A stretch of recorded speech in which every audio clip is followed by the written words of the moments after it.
Hello, Weber Shandwick. Look at your candidate. Now back to me. Now back to your candidate. Now back to me. Sadly, the candidate isn't me. If you considered inviting me to interview and putting me through my paces, the candidate could be me. Look down. Back up. Where are you? You're in an interview with the candidate who could be me. What do you see? Back at me. I have it. It's a candidate who's a team player, has heaps of potential, and will go the extra mile. Look again. The candidate is now sitting in the snow. Anything is possible when your candidate will take risks like these in order to stand out. I'm on a horse? Hi, my name's Katie Bell. I'm 21 years old and bursting with enthusiasm to work for an agency like Weber Shandwick. I grew up in France, just outside of Paris, where I was able to do my A-levels at the British school there, handily located on the banks of the Seine. Throughout sixth form, I was very confused about what I wanted to do once I left school.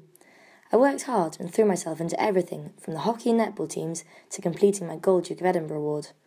I was elected a prefect and helped set up a creative writing club.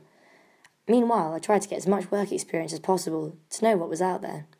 From interning at the International Herald Tribune and chatting to a journalist from The Economist, did I want to be a journalist?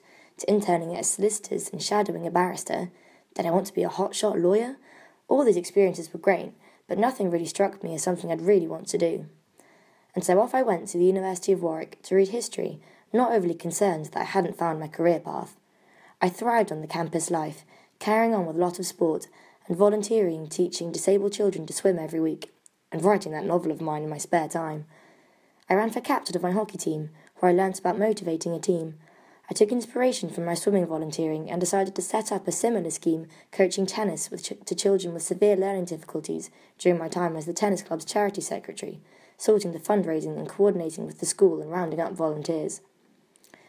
What to do after university was never far from my mind, and whilst being a novelist holed up in Paris was fleetingly attractive, my logical side kicked in, and I decided publishing was the dream career for me. And so I sent my CV off to all the publishing houses I could find, and got a placement over the summer with Norton Publishing.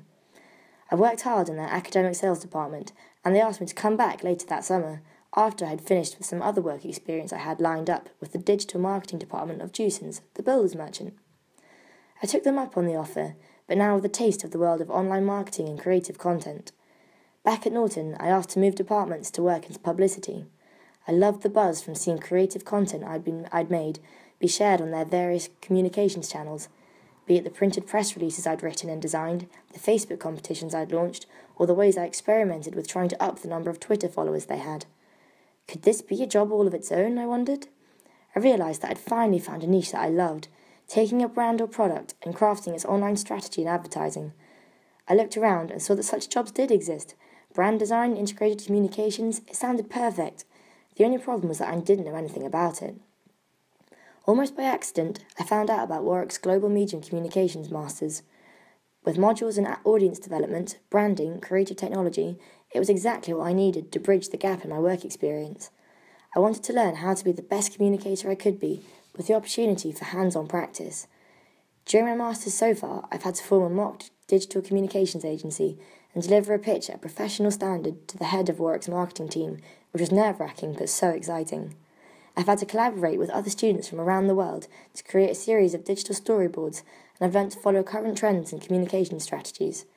It's intense, but the industry-based nature has been so grounding and has spurred me on to really fight for a career in this industry. I balance my masters with being president of the hockey club, a role which demands a lot of commitment, passion, and the ability to think on my feet.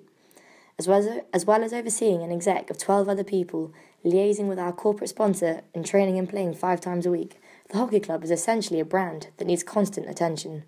Live tweets and Facebook updates go up multiple times a day. Blogs and a forum on our website are updated regularly, and new experiments into a club Instagram and Snapchat account are being made. Our multimedia channels know no bounds, and have given me the chance to oversee a brand that is very close to my heart. Over the summer, I created a promotional video for the club in order to attract more new members, resulting in more sign-ups and higher fresher retention than ever before. I'm the kind of person who has to go the extra mile and can't do anything half-heartedly. I work well in a team, always take the initiative, and love playing around with creative ideas. I'd relish the chance to go the extra mile for you, Weber Shandwick.